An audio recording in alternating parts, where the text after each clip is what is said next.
Okay, we're learning about the last two quadrilaterals in this section.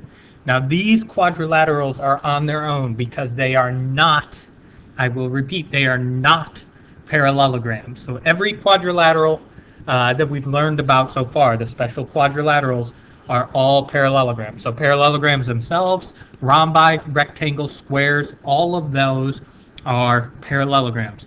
The kite and the trapezoid that we're learning about today are not parallelograms. So we're going to go through some notes, some examples, and then there's some problems for you to do on your own. So getting started right here, the name of this parallelogram you should be able to tell by its shape. It is a kite. So a kite is a quadrilateral with two pairs of congruent consecutive sides. So notice over here where I'm pointing in the picture, the congruent sides are next to each other. That's different than in a parallelogram where we have congruent opposite sides. If I look here at the sides across from each other, that would be GH, right here, and FJ. They are not congruent. They can't be congruent. If all the sides are congruent, then it's a square, not a kite. A kite is only when we have two congruent next to each other here, and then two congruent next to each other here. And they can't all four be congruent to each other. All right, a few properties of kites. The diagonals are perpendicular. So the diagonals of a kite will always make a right angle, and then exactly one pair of opposite angles is congruent. And it's always, I'll make a little note here, you might want to make it off to the side on your paper. Always the angles between the non-congruent sides. Non-congruent sides. So notice right here, I'll point it out. This side with two tick marks, this side with one tick mark. Those are the non-congruent sides. So that angle is congruent to the one across from it. Now the angle at H and the angle at F, not congruent. If they were congruent, then we'd end up with a square. It wouldn't be a kite anymore. All right, so let's see how we can apply these properties in a few example problems. So right here, we've got a kite. We know angle WXY is 104, so I'm going to put that in there. This right here is 104, that whole thing. And we also know VYZ is 49 degrees. Okay, now we're trying to find VZY. VZY, I'll show you which one we're trying to find. We're trying to find this one right here. So there's a couple different properties we're going to have to use while we're working with kites. The first is that the diagonals are perpendicular. So that means this is a right angle. So to find VYZ here,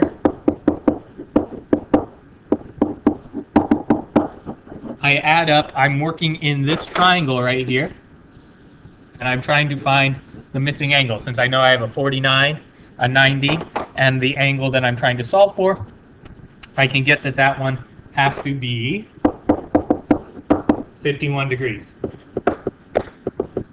Okay, I'm going to add that to my picture because it might be useful as we go on. 51. Okay, the next one says VXW, angle VXW. So VXW, that's right here. Now, there's a lot of symmetry in kites. If we look at the two halves of the kite, so like this top half here that I outlined in red, this triangle, and the bottom triangle, they will always be congruent. That means all parts of them will be the same, all their angles will be the same, all their sides will be the same. And one way you can see this is if we added 3 tick marks to this side.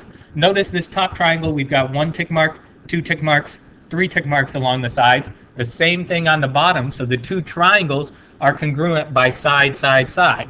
So that means all their parts are going to be congruent. The same is true for the smaller triangles, like this triangle here is always going to be the exact same or congruent to this triangle right here.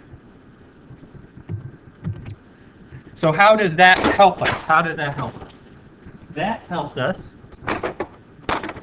because We know that that angle over there is 104. We also know that this whole angle here has to be 104. So that can help me find that missing part there. I can find that this missing part has to be 53 degrees.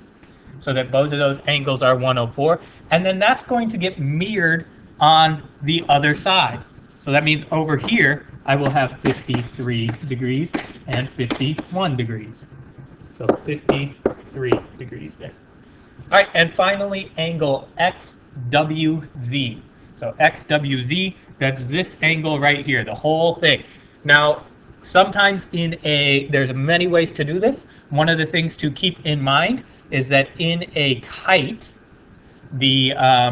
it's a quadrilateral, so all the angles are going to add up to 360, sorry. So I can tell that this angle right here is going to be 49 degrees. Those two, that's something that I will point out that isn't listed in your properties, but you can figure out using these congruent triangles. These two angles will always be the same. These two angles will always be the same. Let's actually go back to the previous slide up to our notes and mark that and add that into our notes.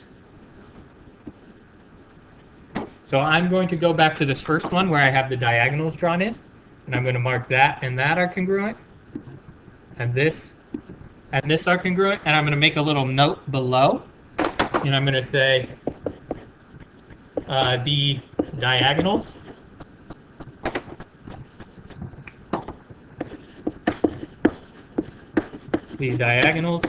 bisect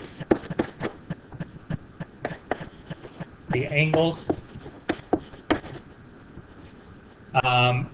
in between congruent sides. So the diagonals bisect the angles in between congruent sides. So that's important. And then let's actually add one more note. There's one more thing that we want to say is important about a parallelogram, or about a kite, sorry, that might not be listed on here already. If you have another color, that would be good.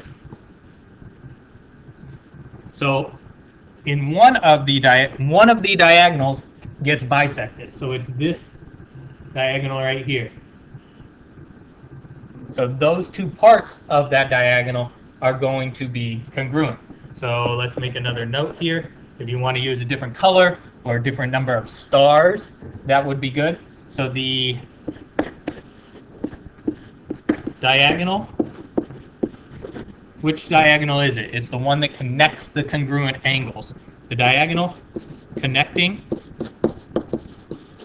the congruent angles is bisected by the other diagonal. Okay, so we've added some things to our picture. We've seen the properties. Pause it here if you need to write a couple more of these down. I'm going to go back to the problem. So that means in here, we didn't really need it in here, but this part here and this part here are going to be congruent. Anyway, so we're trying to get what these remaining angles have to be. We could add up all the angles and subtract from 360, or I'm going to use a shorter way. I'm going to get just one of them. I'm going to look at this triangle right here that I'm outlining in blue. In that triangle, I know that all the angles have to add up to 180, and I know that's a right angle there. So I'll do 53 plus 90 plus x equals 180. And so I get x has to equal 37. So that was just one of these angles. So that means this one here is 37. But I also know then that this one here is 37. Okay, so together XWZ has to be 74 degrees. Let's go ahead and go on then. So the other type of quadrilateral that we're learning about is a trapezoid. So a trapezoid is a quadrilateral with exactly one pair of parallel sides. Remember, a parallelogram has two pairs of parallel sides. Both pairs of opposite sides are parallel in a parallelogram. Trapezoid is just one pair of parallel sides. And if the legs are congruent, then it's called an isosceles. Whoops, isosceles.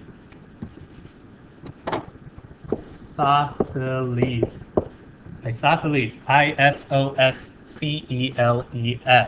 An isosceles trapezoid. So the legs here are the things that connect the parallel sides. The two parallel sides are called the bases. There's two bases. They're the parallel sides. The legs connect them. And then if we look at any pair of angles, so these angles that are on one of the bases, those are called the base angles. And then also here and here, those would be the base angles. So a couple of vocabulary words. So in an isosceles trapezoid, remember, isosceles trapezoid is if the two legs are congruent. If we have that and that, those two legs congruent. In an isosceles trapezoid, the base angles, each pair is congruent. So if you have an isosceles trapezoid, the base angles are congruent. If a trapezoid has one pair of congruent base angles, then it is isosceles. So if you know from the picture that you have a pair of congruent base angles, then you know you got an isosceles trapezoid. If you have an isosceles trapezoid, then you know you have pairs of congruent base angles. So this is just restating this in the bottom. If and only if just means it goes both ways. So a trapezoid is isosceles if and only if its base angles are congruent. So we're going to be using a lot to do with the base angles. Going on. So find the measure of angle J in the trapezoid.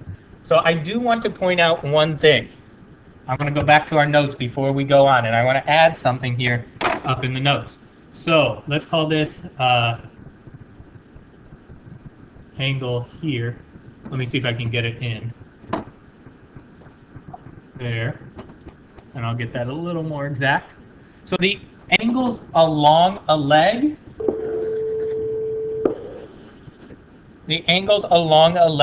have a special trait that they share. The angles along a leg are supplementary.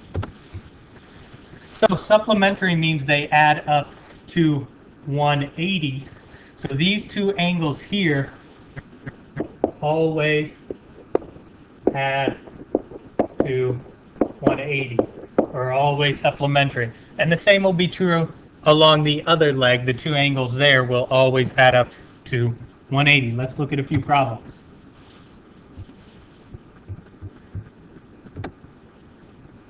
So find the measure of angle J here in this trapezoid. First thing to notice about this trapezoid is that it is an isosceles trapezoid.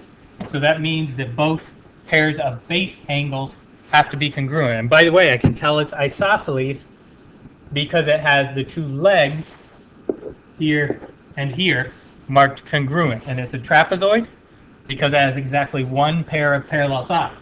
So that means this is 124 because that base angle, the 124 here at L and the K, the angle at K are base angles because they're along the same base. Remember, the bases are the parallel sides. And so then the 124 has to be supplementary with the angle across from it, across down the leg.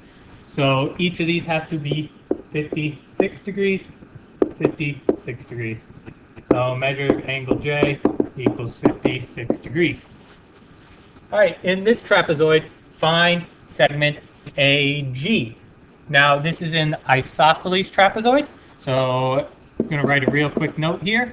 I don't believe this was on our previous notes. Let's check. Nope, not on here, so we're going to add it in an isosceles.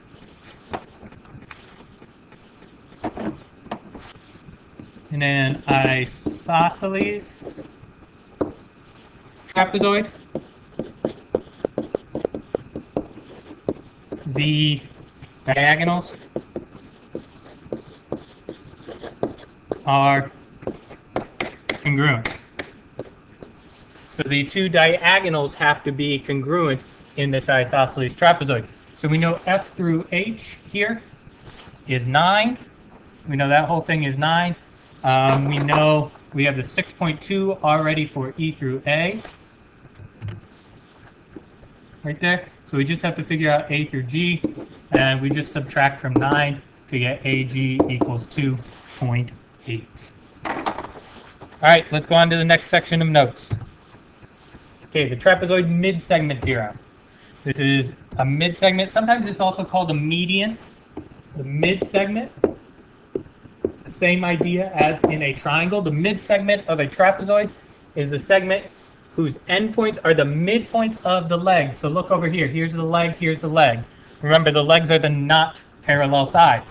So you find the midpoints of the two legs, and you connect them. And there's a few things important about the mid-segment. The mid-segment is parallel to each base. So we should add a marking on there saying that that is parallel to both of those bases. And the length of the mid-segment is 1/2 the sum of the length of the bases. So to figure out how long the mid-segment is, you add the two bases and divide by 2, or multiply by 1/2. Another way to think of this is the mid-segment is the average of the two bases. Let's look at a couple of problems real quick. So first one, KL, we want to figure out what it is. KL is the mid-segment. So KL equals 1/2 16 plus 26. 16 plus 26 is 42, and 1/2 of 42 is 21. KL equals 21. Next one is a little different. We have the mid-segment. So we're going to set up our equation differently. I have 7.5 equals 1/2 5.5 plus p cubed, because I don't know one of the bases. So now I'm going to solve for PQ. So I want to get rid of that 1/2, so I multiply by 2. 15 equals 5.5 plus PQ. And then I want to subtract the 5.5, so I get 9.5 equals PQ. PQ equals 9.5. All right, now you go ahead and do the rest of the problems in each of the section. Refer back to your notes if you need any help.